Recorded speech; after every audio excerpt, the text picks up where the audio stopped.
All right, well. Now we'd like to open for discussions with the audience, and people disagree. You guys can just form a line right in the middle. She's going to be first, because I promised her that. A line over there, I'm sorry. I guess switch the camera. If you disagree, you get to the front, and this will be first.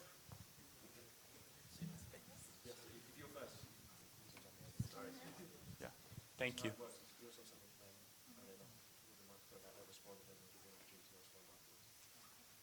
Thank you for being here. Thank you for being here. Thank you. Oh, yeah, okay. Maybe before was a bit of a spontaneous outburst and maybe not the best way to address my objections to what you were saying, I'll admit. But I just so deeply object to a lot of what you're saying, but at the root I feel like there's a clear misunderstanding about the core values of feminism. You're saying that it's bitter women, or that it's not allowing men to be men anymore, or demonizing masculinity. I really don't agree with. I don't think there's any value in kind of glorifying toxic masculinity that we have now, with making it seem as though being a violent man or anything like that is appropriate. I think it's really damaging. Would you be able to phrase it as a question? Sorry for the panel. Oh, okay. I can say a couple of things back, and we can have a discussion about this. So first and foremost, you started by saying, I feel like. It's really important that we know what you think like, because a big problem is that people are thinking, are feeling, and they're not really thinking anymore. Secondly, you brought up toxic masculinity. I believe toxic masculinity exists, but it exists inside of radicalized feminists, right? Where they're thinking that they should be able to own and control society because they're marching in the street with pussy hats and saying that they demand justice for a free and fair election, like they did with Donald J. Trump. I don't like this trend where we're trying to turn men, and you call it this. Masculinity is masculinity. I like masculinity. Masculinity is actually the one thing that saved me in life. I was grateful to have my grandfather, who was the strongest example of what it means to be a man, right? And because of that, having that structure, it actually saved me, because he taught me personal responsibility. He taught me to have a relationship with God, right? And yes, he's a man's man. He did everything with his hands. He worked on a sharecropping farm from the time he was 5 years old. Today, that archetype of what a man is being taught that there's something wrong with it, that there's something that's implicitly violent about being a man, and that's wrong. And I think the people that are harmed the most by it, by the way, are women. Women are harmed the most. When you break down men and strong fathers, we are the ones that suffer the most. And also, can I just say that, men commit suicide at faster rates than women. Women actually live longer than men. Most men are actually in prison, and most men, more than women, are homeless. So women graduate more from college. In what way are we suffering? What statistic do you feel that women are suffering and men aren't? Because there might be a meninist. There might need to be a meninism movement. You have a female prime minister. I would just say, there's a lot of things to address there, but to begin with, what you say about having a strong grandfather, a male figure, if you're saying that you've internalized these things, these messages that he taught you, then surely there's nothing inherently masculine about those qualities. I don't understand how you're defining masculinity. I don't understand how you're defining it. Yeah, why don't you define it? Why don't you define it? Because you're the one that so you should define what masculinity means to you. Well, it depends. I would say masculinity now, obviously, just being a social construct, literally nothing more than a set of expectations that are placed on someone. So then how can you call it, if it's a social construct, how can you call it toxic? Because social constructs can be toxic. If you have a patriarchal society that is sending a message that men need to be dominant, or they need to be, I know you don't like the word violent, but I think there's something violent about it. About masculinity?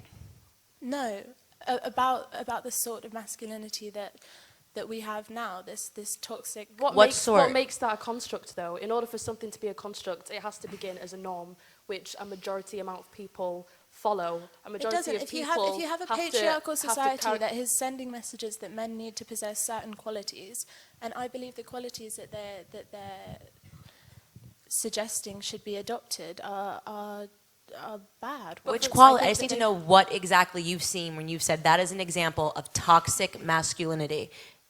I think men feeling that they need to dominate spaces physically and speaking over women, interrupting women, belittling them. Yeah.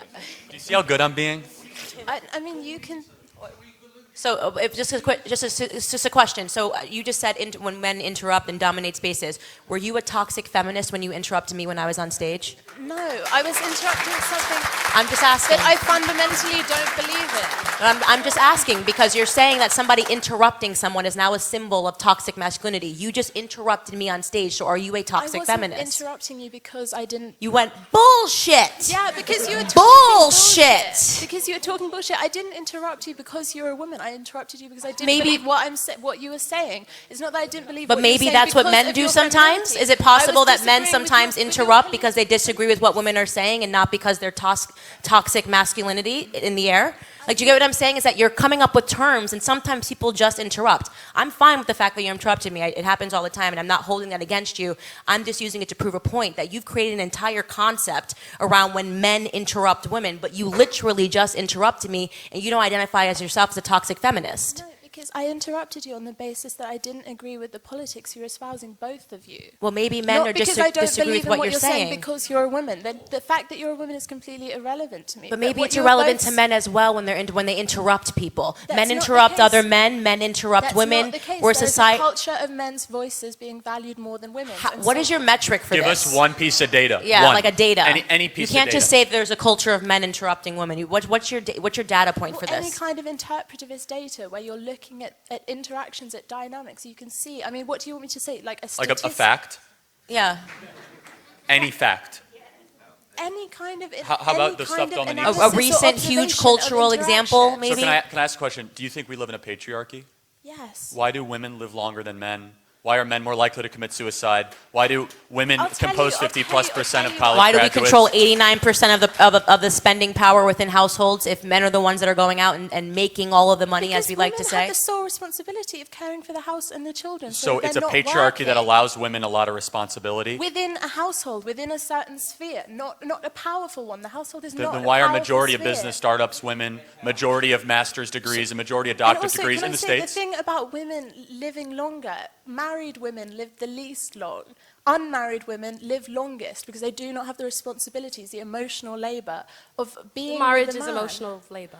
Pardon? Marriage is emotional labor for women, and that's That's a great point.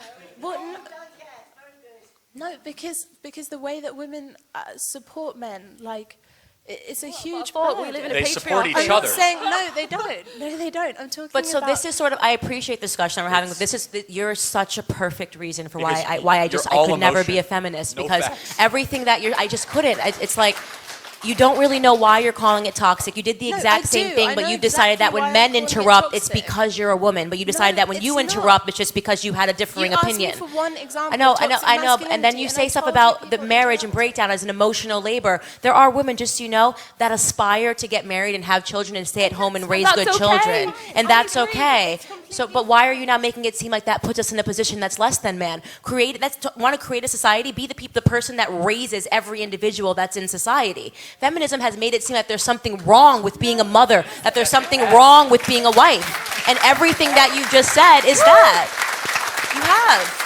It's not emotional labor. I want to have children. I want to raise my children. I don't want to be the CEO of a company and not have a husband. And that's not what I aspire to. And that's why feminism is having a hard time with a lot of women who are realizing that when they give up everything that they naturally want in life to be a feminist, they end up miserable and alone. No, I'm not.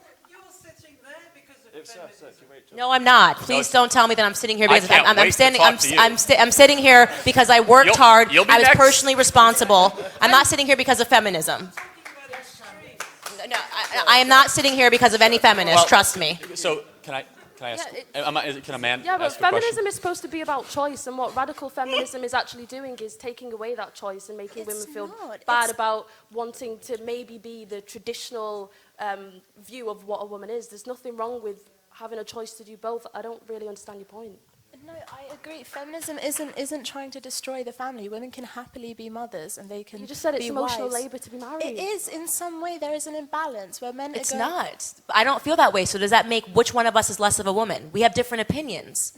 What do you mean, which of us is less You're saying that it is, and I'm saying that it's not. We have a differing opinion, and the reason why I don't like feminism is because it basically tells us that we have to feel this way, that we have to feel bitter towards men, towards husbands, towards marriage, towards children, and that's why I'm trying to let you know the feminist movement is considered very radicalized because there are many women, especially conservative women, who just don't feel that way. We don't feel burdened by children and marriage. Can I give you some facts, though, to support this? No? You don't want to hear from a man? Okay. Wait, you see how things get really dangerous and you start to generalize men and women all of a sudden, like you did? I just wanted to continue the conversation that I was having you could with talk to Candace. Without you jumping We'll in talk with about your facts later. Sorry, I didn't mean to interrupt you. I understand that some women want a family and they want to be mothers. I completely respect that. But all feminism is doing is telling you that you do have a choice. And I don't believe radical feminism is pushing women into hating the family. It's just suggesting that maybe this doesn't have to be your lot. And some women have internalized values that make them think that this is what they want when really they might not. So you can I really do want a husband and children one day. Okay, So, that's fine, but and what I I'm saying to you is the respect reason that. why I don't like feminism is because feminists think feminism is mandatory. The second you find out that a girl doesn't identify as a feminist, you're up here and you're asking a bunch of questions. I don't like the feminist movement. I think it's become very toxic and very hostile towards men. If you believed in the equality that men and that women should be able to think whatever we wanted, you wouldn't be debating me right now. You'd say, well, more power to you because you'd be a true feminist. But you're not. You're trying to... I think that you're belittling other women. I'm not belittling them. by not You're allowed to be a engaging in feminist. I'm not telling feminism. you can be a feminist. You could buy a pussy hat if you left today, and I wouldn't mind. I've never had an issue with people that are feminists. I have an issue when people tell me that I now have to be a feminist or that it's complete bullshit when I say that I think it's harmful to keep telling men that masculinity is wrong. Masculinity is a component of being a man. I think a society needs and thrives on strong men. There's never been a society without strong men. There's never been a society without strong men. And because I support that, you're upset and you're calling bullshit. What's wrong with that? What's wrong with strong men? Why does that make you upset? I just think that the values, you referenced the Gillette advert, all it was saying was, the message was fundamentally just stop being violent, just... No, it wasn't. No, In your view. Little toddlers. There were parts Boys that- will be boys. Boys tend to be reckless. They tend to punch each other and wrestle each other. That's a healthy, necessary part of the child development process. Trying to demonize that in the parental guidelines that Gillette was trying to have in a 30-second to a minute ad is toxic feminism, That is toxic attacking feminism. toxic masculinity. So let me give you some examples super quick. So you say, that's not what feminism wants. The predominant viewpoint in the university now in the States and the UK is an anti-male posture, whether it be papers that literally say abolish men, whether it be books that say the problem with men. You're looking at me funny. The Huffington Post publishes at least a weekly piece that says that men should have a less powerful role in Cancel society. white men. Cancel white men is a common theme. The Me Too movement.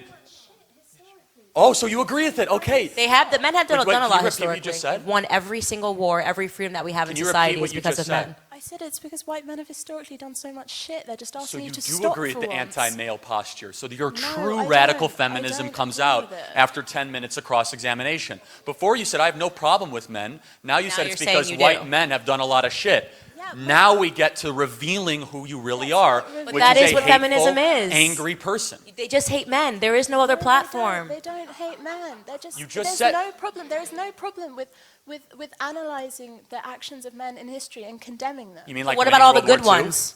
You know the ones What who about all died the good for our ones? freedom, so that's wrong. We can't do that. Like defeating the Or, Nazis? or people, men who had inventions, anything that men have invented, we can't use anymore. Slavery So there- wasn't there's- ended in America because no, but there's women were positives and fighting. negatives.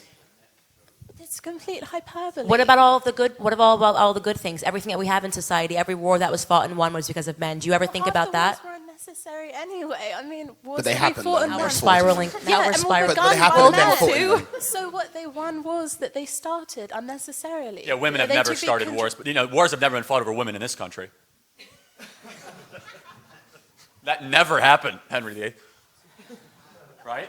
What's the point? Because he was an adulterer. I mean, that's a terrible example. Do you What- think Just wanted that to that shag women? Let me around ask you a and have a question. male Do you heir. think That's an women can awful have done example. anything wrong, or that women can do anything wrong? Like, would you have been okay if there was like a strict razor commercial like about toxic femininity? Would that have been okay with you? Can you tell me what you think toxic femininity Accusing is? men of things that never happen and Yeah. calling it sexual Like assault? what? Like Brett Kavanaugh? He is an awful man and a rapist. Wait, he's a what? He's an honorable awful man. An Hon- awful honorable? man. I said awful. Prove it. What? Yeah, facts. Name one fact of anything awful he's ever done. He raped someone. because she said so. Yeah, show me wait, some hold on. evidence. Because she said That so. wasn't even a trial in a court. It was in front of a. So why isn't there a trial in the court? Why didn't she go file it? Why didn't she file a police report? Because She there can't was no remember the evidence. date, time, place, no witnesses. We have this culture, this toxic culture where women aren't. The same believed. culture leads to Okay. people like Jussie Smollett then faking a hoax because, you know, you have to be a Bingo. victim.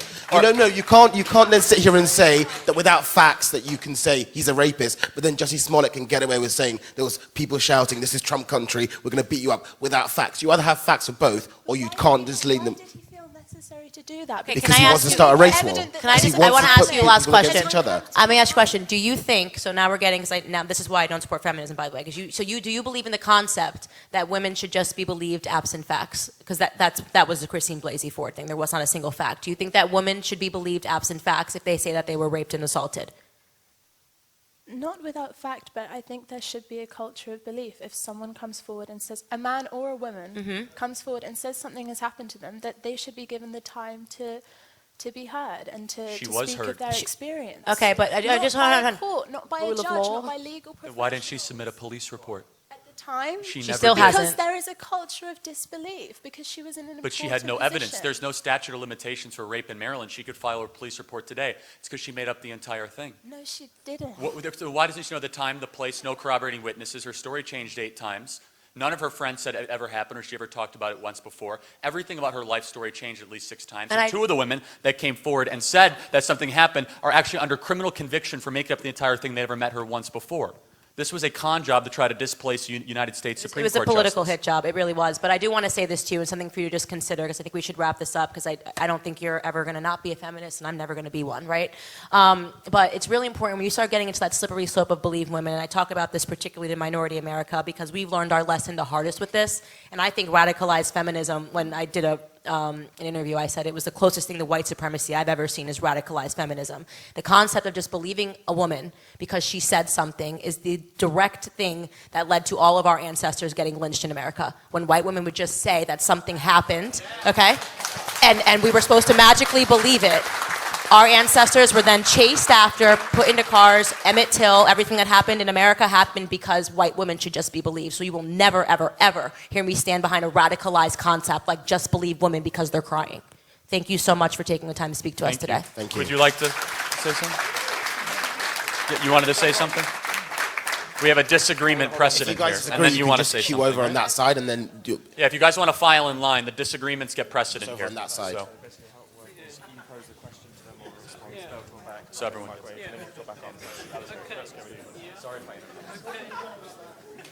It's terrible. All right, everyone, thank you for being here.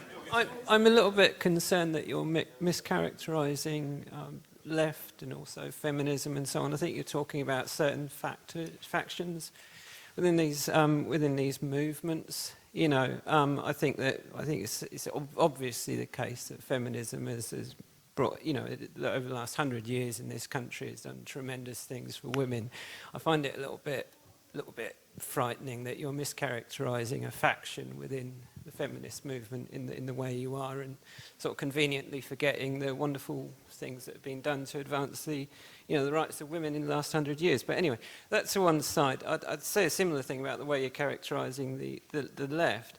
I mean, Question? Yeah, all right. The question is this. I mean, do you think the is the NHS a good thing? Yes, Yeah. but it could be run a lot better. Okay.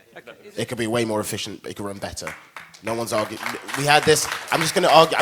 I'm sorry to interrupt you, but we had the same question there. We were told that all of you right-wingers, you want to get rid of NHS. No, I mean, America has a different system, but there are more than 2 countries in the world. There's France, there's other countries that run the health system differently. But if we get caught up as a country just talking about the NHS as kind of some religion and never talk about its failures and how we can improve it, we're never going to have the health service that the huge amounts of money we put in every year towards it from taxes can deliver. Okay? I agree. Well, all right. If I could put them all together, like if you think about, I think it's a good thing that every child in this country, is assured of education. You know, It was I think a Conservative Prime okay. Minister that did that. Is that right? Who was that? Benjamin Disraeli, Okay. universal education. That was Conservative. Okay, look, terrific. Perhaps I could just put it like this. I'm a little bit, I'm a bit, if I may, I think that you're pinging from one extreme to the other. I'm aware, I think there are excesses on both sides of politics. But if I could,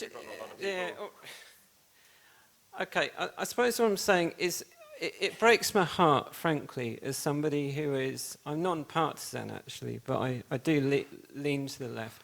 It's so obvious that the left and the Labour movement has done so much for this country in so many ways. It's just a fact. I'm sorry, it's a fact. And you've sort of forgotten all of that. You know, if I may, I'll just say this, I'm rather uncomfortable about the way that you're mischaracterising the wonderful, wonderful things that the left and feminists have done in this country, especially over the last 100 years, and you're focusing in like making on, Jewish people feel they have to be scared to go back in society. That's something that they've done recently. You're focusing on a small group of nutters to advance your own political ends, and I find it quite disturbing. And Thank you so much for your We feelings appreciate today. that. Let's get a disagreement here. Let's go. Could we also think about how to phrase things? Who's up? Someone who disagrees? You disagree with the Romney Ryan shirt? Cool. No, I like it. It's ironic. I think it's pretty funny. But so you're very against kind of. You're very you're not a huge fan of socialism. I'm kind of getting that vibe. So what is? I've got two questions. What is in America what is your vision? What is your perfect idea of healthcare? Because in the UK we very much like our socialized healthcare. Even you guys want to keep it. So what is your vision for perfect healthcare in your Mad Max kind of small government world? Mad Max. Yeah. Yeah, okay. that's what it feels like. Kind of like a wasteland. No government. I know it's not like that at all. You know. ever heard of LASIK eye surgery before? So how's LASIK eye surgery regulated in the States? I'm not sure. How is it? In the Mad Max world. Tell me. Well, in the Mad Max world that you're trying to fearmonger, it's not covered by insurance. I know it's not true, but it's just So it's in the private market. So I'd like the U.S. healthcare system to work how the LASIK eye surgery industry has worked over the last 10 years, where it's a vital organ, not covered by insurance, not covered by government hospitals, not covered by Medicaid, and not covered by Medicare, where it's a cash-only transaction. So over the last 10 years, the most amazing medical advancements around LASIK eye technology have stemmed from America, and the price has gone down dramatically. So it used to be $20,000 per eye, now you can get it $750 per eye. It used to be a 3-week recovery time, now it's a 48-hour recovery time. It's a vital organ.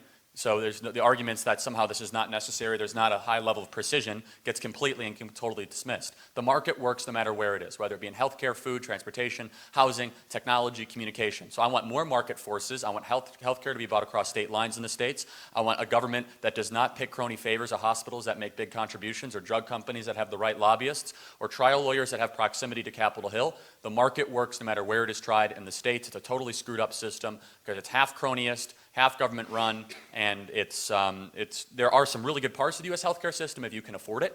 We have the best treatment if you can afford it. You roll your eyes. How do you get things for more people to afford things? Through competition. We do not have that in the U.S. healthcare. So we solve half the equation. Half the equation is quality. The rest of the world benefits from the U.S. medical advancements every single year, whether it be heart monitor machines, whether it be pharmaceutical breakthroughs. 90% of the most instrumental and important drugs that are used in this country around the world stem from billions of dollars of research and development incentives that are put in the United States of America. So the rest of the world benefits from the U.S. healthcare industry, whether you like it or not. Now the problem is, how do you get more people the access to higher quality of care? Well, the law of markets that we've learned over the last 200 years, and we've seen and we've all experienced, whether it be how airplanes and cars and technology and phones used to be tools of the rich, and now they're things that we all enjoy for a low price and a high level accessibility, is competition. Capitalism does 3 things really, really quickly. It lowers prices, raises the quality of good, and allows more people accessibility to those things. Healthcare should be no different, and that's what I like to see in the States. We don't have it, so just so you know. I think at your core you're trying to say we have socialized medicine, it works, and what you guys have overseas doesn't work. We don't have free market healthcare system in America, so that's why it's an absolute disaster.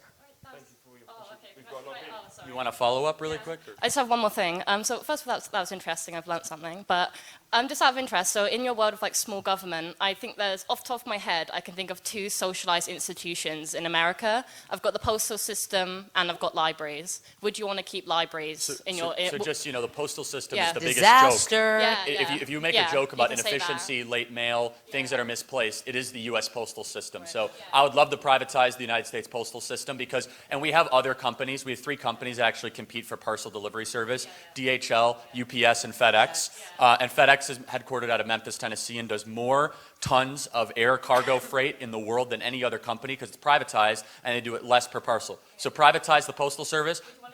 So libraries are local government, not federal government. The postal service is subsidized by the federal government ineffectively. Libraries, it's up to the local government. I think there's a role for libraries. I think they're becoming increasingly outdated. Whoa, whoa, whoa, whoa, whoa, whoa. You're saying like books for everyone? Shouldn't you have personal responsibility to have again, your if own books? if it's a local tax, That's a bit of a straw man. and if you don't want to live in a town with a library, don't move to that town.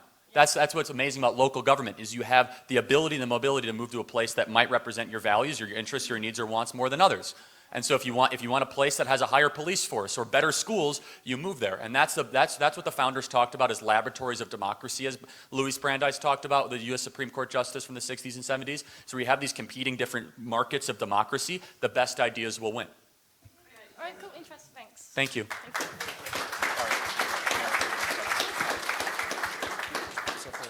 Hello. Hello. Yeah, thank you for coming to the UK. There's been a lot of talk about victim mentality, and I just wanted to bring up, you know, a real victim group. And I know, Candace, I've heard you talk about it a lot in terms of the unborn children and the genocide that's happening through abortion. So my question actually is to Turning Point UK. Where do you stand on the issue of abortion? Is this something that you're going to be addressing? I don't think it's something we're going to be addressing as a campaign group, but I think because it's kind of, like I said, a personal thing. In the UK, I feel we've come to a compromise in the sense that we have a system where, I mean, whether we like it or not, abortions do happen, unfortunately. If I could do something to go back to give people another option, so that abortions wouldn't happen in the first place, that would be the ideal. But we live in the real world. Abortions would happen, and they would happen backstreet if they weren't happening through the government. I think there's a debate to be had about the time limits and people to think about that, but it wouldn't be an issue that Turning Point UK is going to be, you know, campaigning or lobbying on. And I think where abortion is concerned, although I'm not personally against abortion, I am against the late term limits and also the fact that black women are actually most likely to have repeat abortions in the UK. That's not really a good thing for me. However, you know, abortion, like Joel said, is kind of a settled topic in the UK. So that's not really something we'll be focusing on as much. But, you know, this is an issue where babies, human beings, are literally being killed, slaughtered, and shouldn't that be something that, if we talk about personal responsibility, right. We're talking about I'll jump in caring on for this our a little families. bit. So here's what I'll say. So Turning Point is an organization, and we focus on these things: free markets, limited government, personal responsibility is a big one, obviously. I've grown as an individual, and the more that you get further into it, you develop as an individual outside of an organization, your viewpoints. Abortion is a huge thing. I think it's murder. And the problem with abortion isn't the fact, is beyond the fact that it's murder, is the fact that people are being miseducated about it. I think that people would make different decisions if they were being properly, if they were Feminism. if they were being properly taught about what abortion is. Like, I don't know if any of you guys watched footage from our CPAC, our big our CPAC conference that we just had in DC. Go watch Dr. Ben Carson describe to you as a doctor what happens during the process of abortion. That should not have happened on a CPAC stage. That should happen in every single health class that you are forced to take throughout the public school system. Okay? When I learned about abortion in school, I learned about it like it was like deciding whether or not you wanted to wear brown boots or black boots for the day. And that's what's wrong. Our education system is training women to disassociate it as thinking of it as a living human being, as if it's just an option. And I think it's disgusting and that we need to entirely revamp the education system. I'm fiercely passionate about it, and it does disproportionately affect black women, and there's a reason for that because it's targeted in our education systems, in black neighborhoods. The ads are all over the adverts. You see, there are these big, what are they called? No, the big billboards that literally will show black women smiling, saying like, I just made a choice, like as if it was whether or not they should go out on a Thursday night. That is a major problem that I have, and I think that the abortion rate would significantly decrease if people actually learned what abortion was, and abortion is in fact murder. And it's an issue for men as well. This same thing has been framed as if it's an issue just for women, but I think we need to hear more men speaking about it as well. That's correct. And education. I think in the UK we're all more for like honest debate and discussing and putting more of the ideas of personal responsibility, but in specifically kind of, you know, campaigning against that's where we're saying if actually more people took on those values of personal responsibility and the education around it, then maybe we'd see abortions start to decrease in the country. As a group, CBR UK, we're also showing the reality of abortion. So we actually go to universities, Oxford, Cambridge, and we've seen like Oxford and Cambridge students, we go with big banners, we show the reality of abortion, we show graphic images to show the truth and educate people. And we've seen, you know, Oxford students, which are meant to be, you know, the smartest in the world, literally come and cover up our images, and they have no arguments. They go crazy. Right. Well, I would just encourage you to keep pushing, and you know, it's like I said, it's not what we do per se at Turning Point USA, but as individuals and as women, we should always be speaking up about it and having an authentic conversation. And super quick, I'm pro-life. Here are 2 thought exercises for anyone in this room that might be undecided or pro-choice. Really quick, if it's not a life, why do we call a celebration of a pregnancy a baby shower, not a fetus shower? The second thing, that in the States at least, when a pregnant woman is brutally murdered, that actually counts as a double homicide, not as a single homicide. I'm guessing it's the same here in the UK. But if that very same woman, instead of getting brutally murdered, decided to go to a family planning clinic or an abortion clinic and decided to have an abortion, that's perfectly fine. A life should not have a subjective value based simply on what another person wants to do with it. The rights do not go away just because a single individual wants to do something or terminate that fetus or baby or whatever it is. And so those are some things to think about. If I could just say one final thing, sorry. I would encourage Turning Point UK. I think we can learn a lot from our US brothers and sisters in this, and the Americans speak about this issue a lot more than us. And I think as Brits, we shouldn't be, sometimes we can be more Too reserved. Yeah, too reserved to have real conversations. It's too controversial. Yeah. There's off-topic things, and abortion is one of them. Right. You know, so I'd love to connect with you guys afterwards. I love what you're doing anyway, so. Thank you so much. Thank I you. really appreciate that. So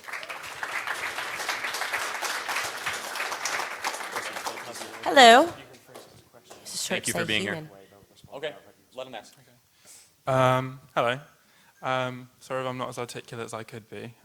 It's weird to see you guys in person.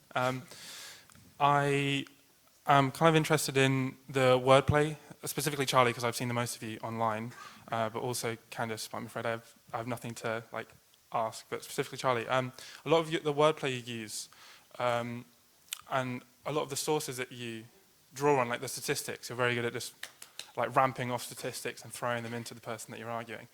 I was wondering, where do you collect your sources, and do you make them easily accessible? Of course. Would you like to name an example that I can cite for you now? I don't question that the things that you're saying are factual. It's more how they are phrased and how they are put to us.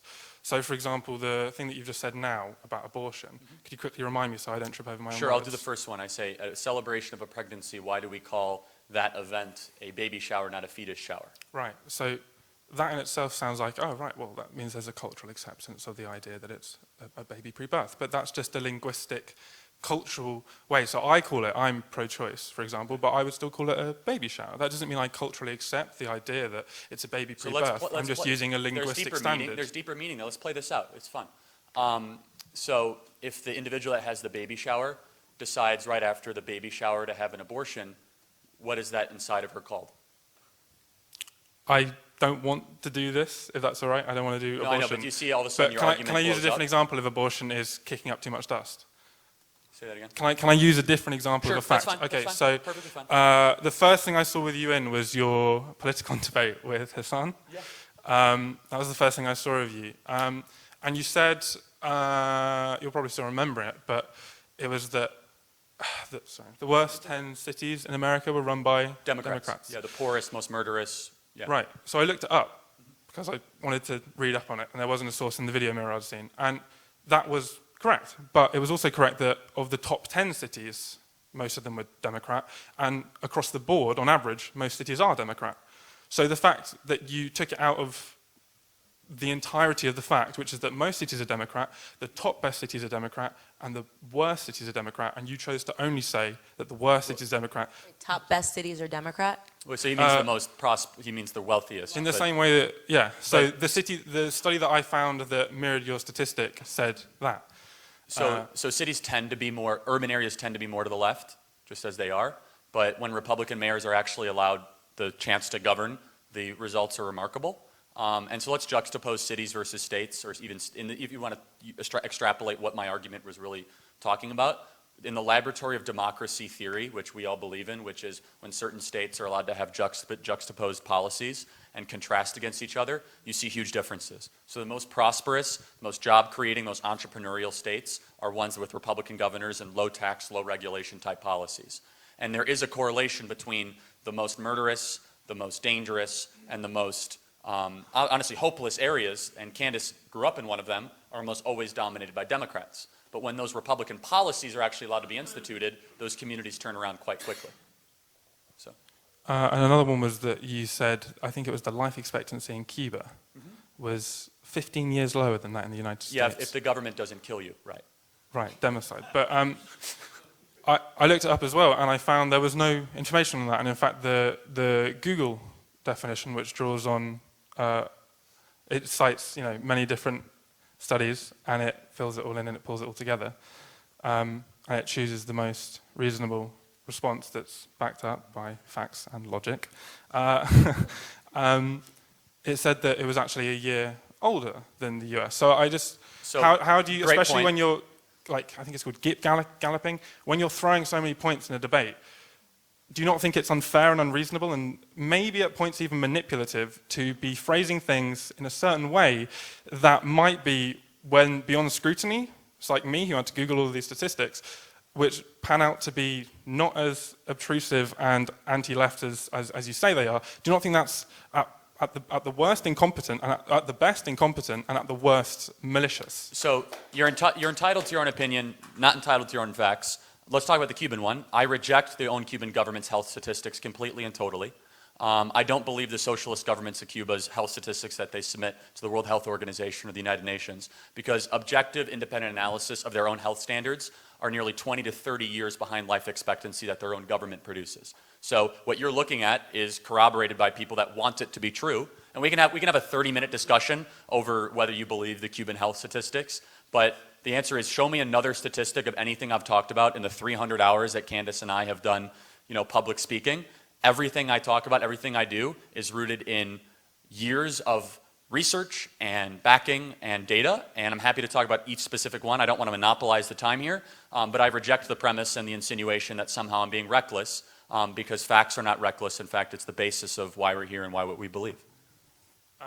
You successfully pivoted away from the intention of my question, which wasn't the factual nature of the statements you were saying. It's the way that you phrased them. So I phrased them effectively, and that should be a problem? No, it's not about effectively as defined by you, as in it promotes your agenda. You pivoted quickly away from the abortion thing. Can I please finish my... Happy to, yeah. I pivoted away from the abortion thing, not because I didn't want to talk about it, but because it made me uncomfortable to do so. Do you think it's effective the way I worded it, because maybe it made you think a way you never had to think before? The point is, I could do this for I could do that for every issue. It's more that, so you say like, oh, we shouldn't trust the Cuban health statistics because they've got an agenda to promote, and that probably makes a lot of sense. But similarly, there are people whose prime objective, as if they're still stuck in McCarthyism, is to obliterate any form of socialism and communism as an opposition to free market capitalism. And so, similarly, in the same way that we shouldn't trust the authorities in Cuba. If the root of this is capitalism versus socialism, is there an example where socialism is really thriving and worked as a concept? Like, this is what I don't understand. It's weird to me when people come up to this discussion and it's like, at your core, you're just defending socialism, defending Cuba, defending, what are you defending? That's not the root of my question. I get what you're saying is phrasing things in a way that maybe aren't fair, because you could find something on the internet that maybe supports communism and socialism. That's essentially what you're saying, right? No, you're mischaracterizing me, actually. Okay, how am I mischaracterizing you? You're mischaracterizing me because you've generalized what I'm saying, which is that I've looked into talking points that Charlie's raised. I've found the exact... Can you that I found the exact studies that he's referenced and know that they do because they actually mirror the things that he's said verbatim. So they're cited. And So I do use studies, is what you're saying. I never said you didn't, Charlie. I'm not sure where you're coming from. That's why I'm saying do I'm either of you not understand where I'm coming from mischaracterizing here? you. I get what you're saying. You're saying, Charlie, he's saying that you say facts, but there are also alternative facts that would maybe present socialism and communism in a better way. You're saying it's unfair because of the way he's saying them, not because of... Because from what I'm getting is you're saying that well, he's... that's called a debate. Yeah, essentially what you're saying is he's too good at presenting his argument. Because you're saying... No, let me finish. You've just said you went and looked over the things that Charlie said. You found them to be backed by studies, which would mean they were factual. So he's not lying. He's not mischaracterizing or using wrong data. Let me finish. You've been allowed to talk for a while now.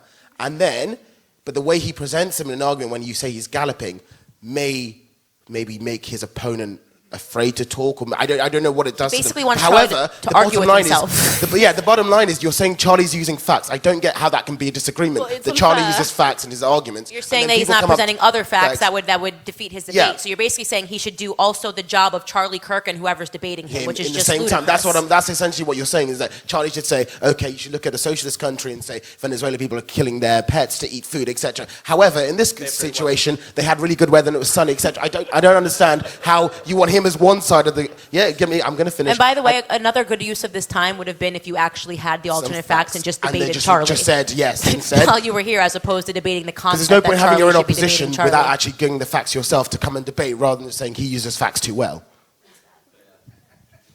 Yeah, final point, and I'll let my attorneys answer the rest of the question.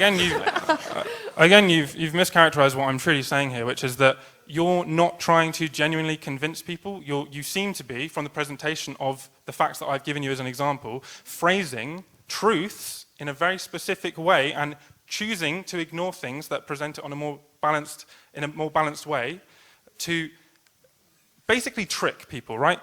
That's no. Please let me finish. Please let me finish. Please let me finish. Please let me finish. Please let me finish. Can I finish? Please let me finish. They argue their opinion. Look, fact. No, seriously. Hear me out, man. Facts are unfair. Facts, right? Facts don't care about your feelings, right? Facts are objective statehoods, right? But the way that you choose to present them, right? It's like saying if a statistic is 68%, you can't just rearrange the 68 to say 86, right? Hear me out, because that is just lying. You could rearrange it to say 32, no? You could rearrange it to say 32, the other way around. Those are both factual statements. If you say 68%... Do I even need the mic? I can hear me. Oh, sure. The way that you're choosing to... the way that you're choosing to talk about statistics, the things that you're choosing to neglect that present things in a more balanced way, indicates that your objective here isn't to convince people based on the whole truth, but in fact to play off of people's inability to quickly respond by asking for sources. Like if you provided a source sheet, I'm struggling to articulate this, but it's just, with the example I gave you about the Democrat cities, right? That's a pretty condemning statistic that the worst cities, to summarize, are mostly Democratic. Yeah, but you didn't present the whole statistic, and that was a very purposeful choice. If you look up that study, Charlie's not going to debate himself. This is very because confusing it's not to a game, me. Candace, is it? But you just game. said when he goes on campuses and he debates with people that he's not presenting facts that would try to destroy the fact that he just gave. That's the concept of a debate. Facts, Candace. I don't see what you're not understanding But here. that's what it's called, a debate. Because it's not about, the point of a debate, if you care about humanity, if you care about improving people's welfare, should be to present objective facts based on independent studies and decide which is what Charlie does, but choosing to neglect the entirety of the factual statement. Okay, I think this is now turning into like a Yelp review of Charlie Kirk, and I'm not really getting because the point he's an of influential man, and his practices and everyone's practices need to be scrutinized, and yours are semantically. I wish you actually I wish you actually would just debate Charlie. That would, I think, would be more productive for everybody here. I do appreciate you coming up and saying this. I will issue a challenge to the world. Anyone can come prepared with any hundreds of pages of documents to debate me, and I wish them well. Thank you.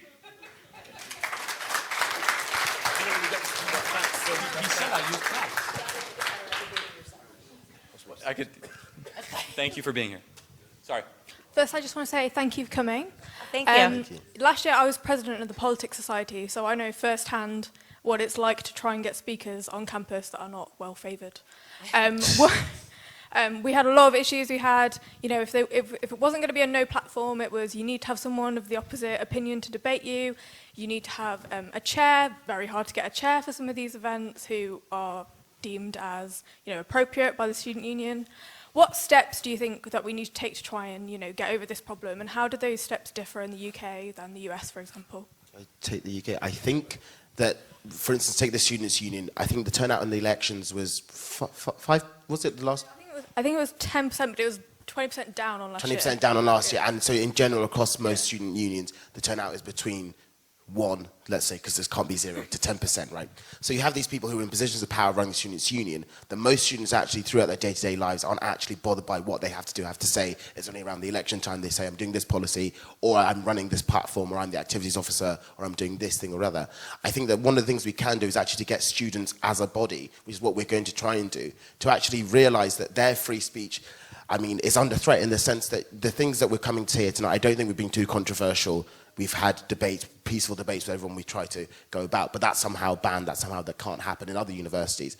If we get students who are the ones electing these people into positions of power in the university, the power does go to their head, to then say, actually, our freedom of speech is more valuable than you putting this policy into place, I think that will then have to motivate those people who we put into these positions that then act on our behalf, let's say in our interest, to protect us from the bad words of Charlie Kirk and others. It will actually motivate them and force them into having a kind of more balanced debate and where we can actually have these discussions. Because at the end of the day, if you didn't want to come here tonight, no one forced you to. If you didn't want to have to hear the things that Charlie and Candace had to say that were poisonous, quote unquote, then you didn't have to come to. No one's forcing you. Why do you need a chair? People who want to come hear what we have to say are more than welcome to, and those who don't, no one's forcing them to. So I think it's the kind of it has to be from the ground up. It can't be bottom down where we kind of fully regulate. The government has some role, but I think being limited government, it's not going to work if the government just keeps throwing laws at universities and saying you have to do this or we'll take money away, etc. It's going to have to be from the bottom up where students say, we demand to have a debate, essentially. We demand that if you disagree with me, we can have that disagreement, and then at the end of the day go back to the Falmouth Bar or something and carry on as normal without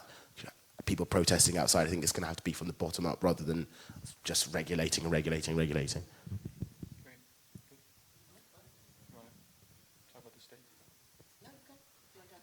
Yeah, I mean, it's bad in the States as far as the free speech crisis. It's much worse here. And I will use the States as an example of how this works. There are horrific fringe voices in the States. Candace and I fight for their right to speak. And what happens when they come on a university is no one shows up. And they make fools of themselves, and less people believe in what they believe after they came than before they came. It actually unites the campus around unifying values of acceptance and tolerance and diversity.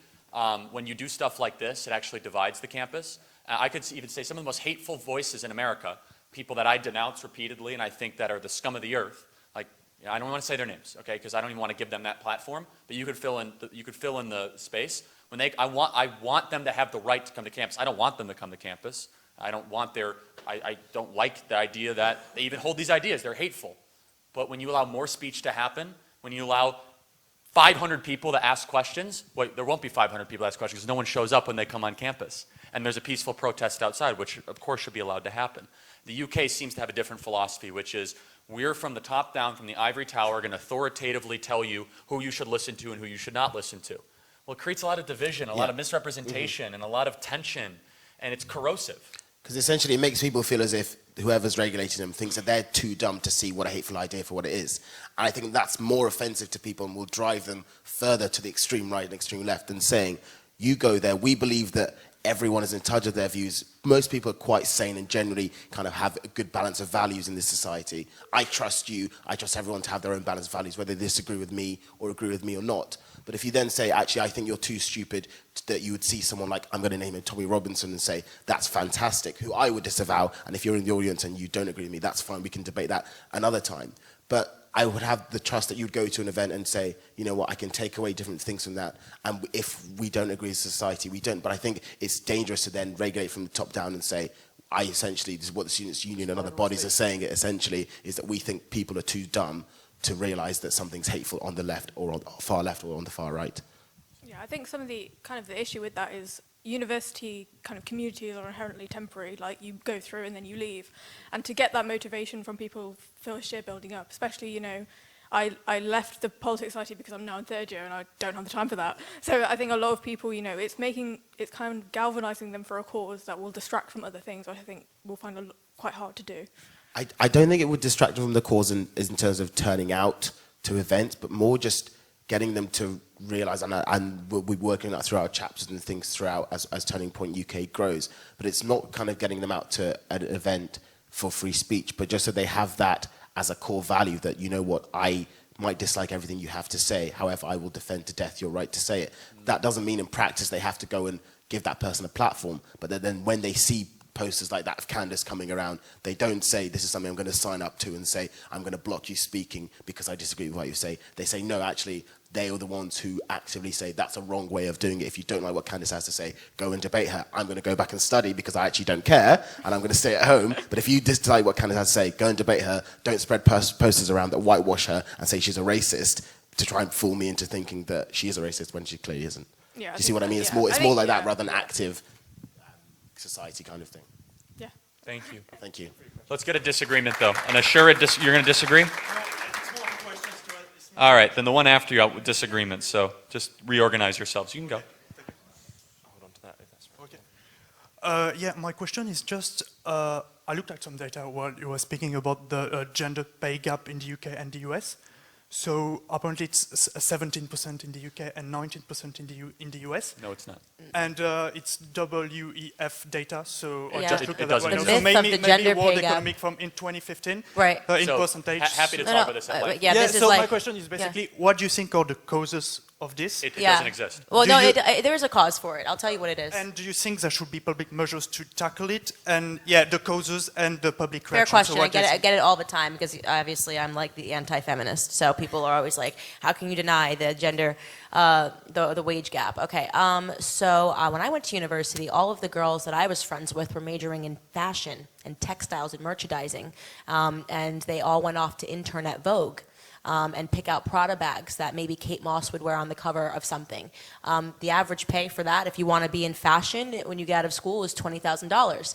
Men were majoring in business and engineering and things that when you get out of school, you get paid more. If our interests, if we're going to go in and we're not going to be taking serious majors, and we're shocked when we find out the world doesn't need more people to pick out Prada bags for Kate Moss's shoot. I mean, that's not a gender wage gap. That's an interest gap, right? And that's what's happening. Also, women, we have different interests. Women aspire to get married, aspire to have children. They leave the workforce earlier. Every single one of my girlfriends, what I'm saying is that a person that is a brain surgeon should not get paid the same amount as a person that wants to pick out Prada bags for the rest of her life. I mean, this is what's going on in America. When you look at the wage gap, they're not telling you what the jobs actually are and what women are going into in terms of their majors in university. When you're taking feminist dance class 101, you're not going to make 6 figures when you go out of university. That's just the truth. And women, if there was a real feminist movement, would talk about that, would say, hey, if you want to make as much as men, maybe we should be majoring in engineering and things like that, but we don't because we have different interests, which is fine. But you then can't complain and think that we should now have a society that forces, what are we going to do? Are we going to have like a government that says now we have to pay women that want to go into fashion 6 figures to make them feel good and like they're doing things that are productive in society? Like that's not a practical solution. If we want to get serious, if women want to make more than men, they do. It's actually been proven statistically in America that when they go into the same majors and take on the same jobs, women get paid more than men in those particular fields. So for Google, for example, I'm going to comment on this in a variety of different ways. Google, for example, did a pay equity audit 2 weeks ago. That was last week. And Google said we must go after gender-based wage discrimination. Turns out that men were being significantly underpaid at Google, so they dished out $9 million in bonuses to men at Google because women are being overpaid. A couple things. First of all, if you just lazily, as some of the studies that you referenced, not you're being lazy, but the studies are lazy, extrapolate all the women and all the men at a certain age and don't take into account how long they've been in a job, what they studied, their experience prior, the gender wage gap in the States does exist. But if you take in women that study the same stuff as men and are in the workforce at the same time as men, they actually earn 106 cents of the dollar more, meaning 6 cents more than a man does in the States. Candace made a brilliant point. In the States, if you look at the 5 majors that are the highest performing majors and the 5 majors that are 5 lowest performing majors. So roughly the 5 highest performing majors in the United States of America, petroleum engineering, business, finance, things of that nature. They're 80 to 90% more or less dominated by men. There's only one major that are dominated by women, a single out of the 5.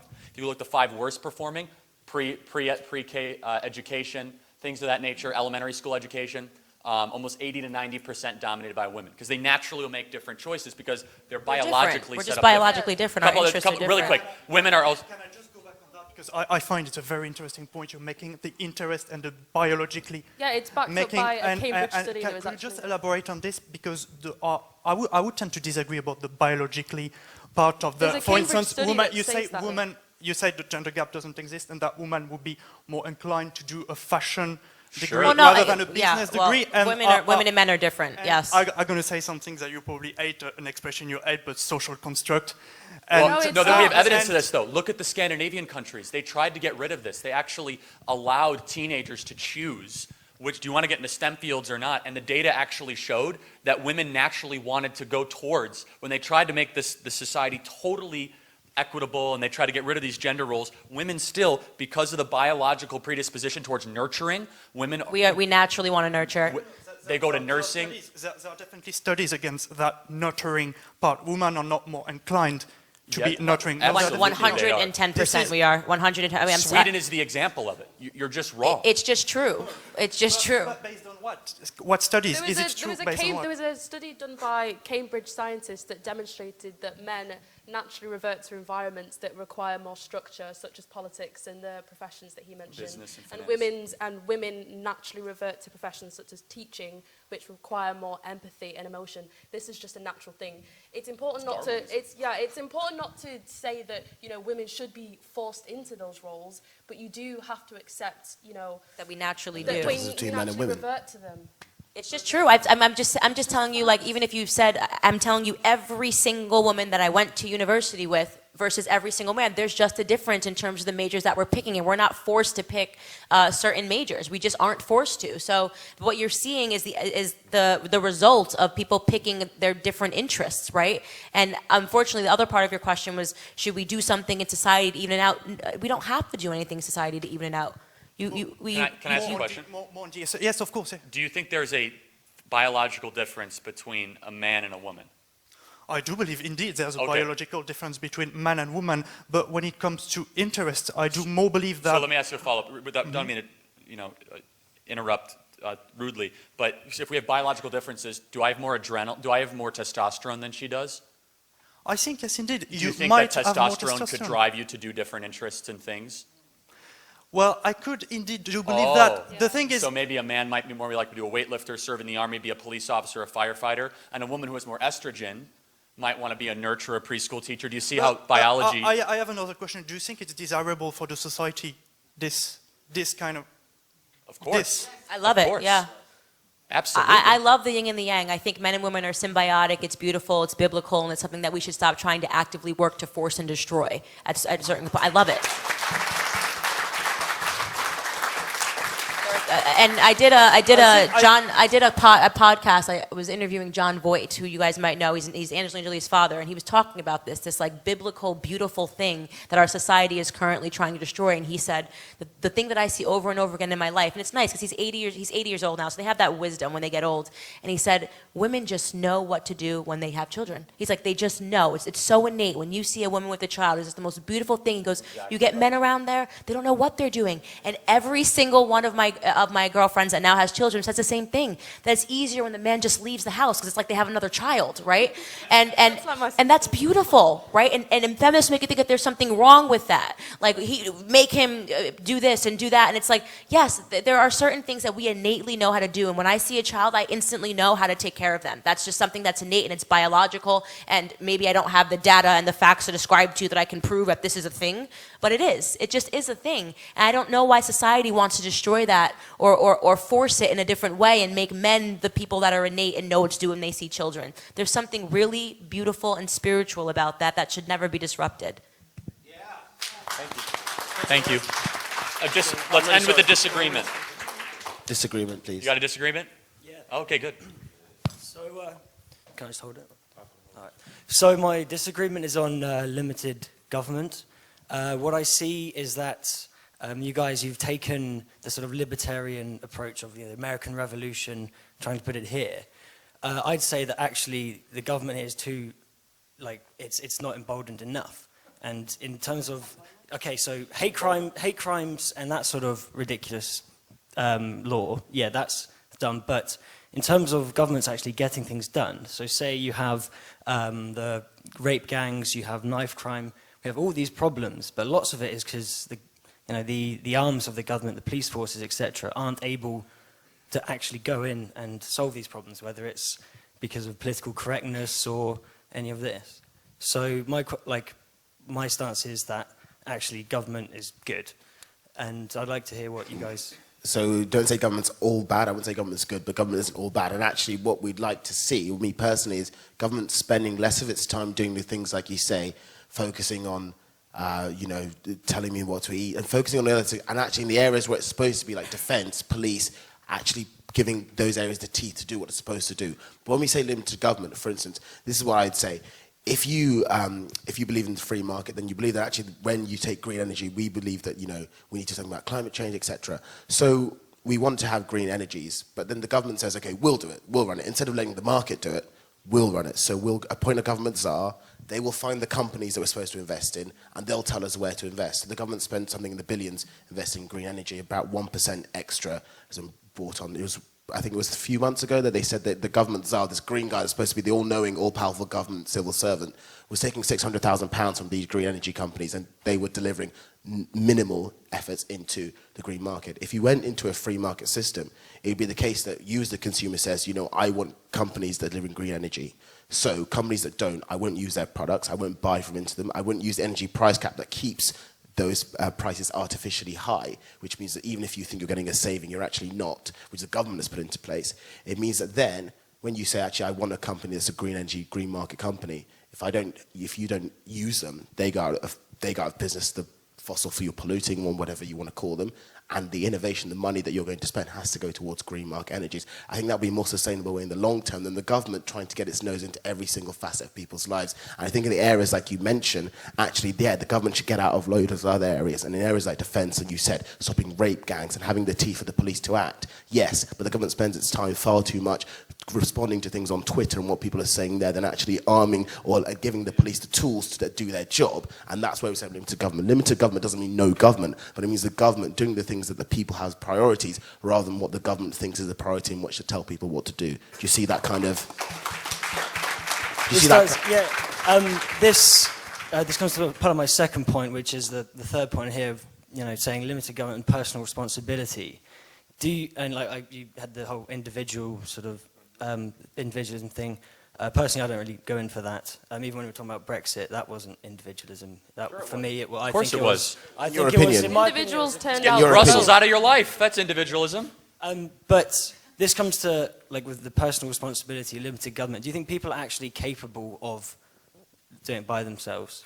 Because do you truly yes, yes. 100% over. I do. Yes, we believe in the individual. I That's believe in an the easy individual. way. Look at the government wasn't the one that invented the light bulb. The government wasn't the one that gave us many of the inventions that we take for granted today. That was done by private individuals and their innovation enterprise. I don't back the government to deliver the next phases, to deliver the challenges in life. I back people to do that and innovators, and I don't think the government has shown itself to be successful at doing that. The question actually terrifies me because we're getting to a point in society where people are like, what would we do without the government? And also, surely the government is made up of individuals. So if you don't trust the common man to do it, you trust bureaucrats or someone else who are also human beings to make the right decisions for millions of people. I don't think that logic works. Do you see what I mean? You don't trust the common person to do it, but you think that because another man who says, or another woman who's doing something, that they're going to be able to give the best ideas. I don't see how you said you don't trust the individual to make the right decision. How can a government made up of individuals do the same? I think if individuals put as much faith in the family as I put in the government, society would change tomorrow. I really do. Okay, that's a good answers for me. Thank you. Thank you very much. Thank you. That guy has a Barack Obama shirt. I want to talk to him. Is that Barack Obama or Che Guevara? I can't tell the difference. Both. Okay, we talk to one more. George, we got to talk to the Obama guy.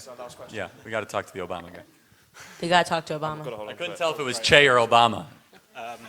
Okay, so I got this in China, so it's like Obama. It's like a joke. Oh, okay. Obama. Yeah. And it's almost like not a joke. And it says in Chinese, obey your leader. So regarding the politics of the US, I'd like to hear what you guys, all of you guys, even the Home Point UK people, would like to think on, what you think on who will the Democratic nominee in 2020 be, and why do you think this is the case? Well, they've already got a ton of nominees. But who do you think will be the nominee? This is a hard one. It's so fun. It's so fun. By the way, this is like the Super Bowl for conservatives. Like, we love this. Like, I am much more interested in watching the 2020 Democrat like it's going to be amazing. Let's see. We've got a fake Native American. Oh, God. Yeah. We've got a fake. He hasn't announced yet. The fake Spanish guy, Beto. Is he announced yet? Not yet. No. Not yet. Robert, isn't that? Or? But we've got Crazy Bernie, the Nutty Professor. The Nutty Professor. Kamala Harris. We've got Kamala Harris, the fake hip hop music listening superstar. I don't know. I mean, it's going to be hard. I think if Beto gets in it, it might be him, just because he appeals to the youth in a way. Bernie's done. He ruined it the first time when Hillary rigged the election from him, and he didn't have the courage to stand up for himself. He abandoned everybody. Actually, a lot of people that were going to be for Bernie ended up voting for Trump because they were so upset about it. Elizabeth Warren's already out. It's like she's not even in. Trump did away with her pretty quickly. Yeah, It was the worst presidential announcement ever. Right, yeah. He thanks. Hey, Genuinely? honey, thanks for being in the house. Where else would he be? There's It's no his one house. there's no one that can beat Trump. But if there's any person that I think that would go the furthest, and he hasn't even announced yet, it would be Beto. If Joe Biden got into it, maybe a second, but he'd be like a far second to Beto, just because he's got some weird stuff on the internet. Keep your eye on Michelle Obama, too. She might run. You think she'll run? I think Kamala Harris might be, I think she probably will win just because she's like an establishment. Dude, she's so forgettable. Every time she speaks, I fall asleep. Yeah, she's like the most forgettable person in the entire world. She's like an establishment Democrat, the same Interesting. way Hillary Clinton was, and they pushed her onto the Democratic Party. I mean, if she did end up... If they were smart, they wouldn't have her, but yeah. Yeah, They could rig it for If she her. did end up winning the nomination, like, I think she'd lose, to be honest. Really? All right. Well, Interesting. thank you. Yeah. Candace 2020. Yeah. Thank you. I'm not running against Trump. I love Trump.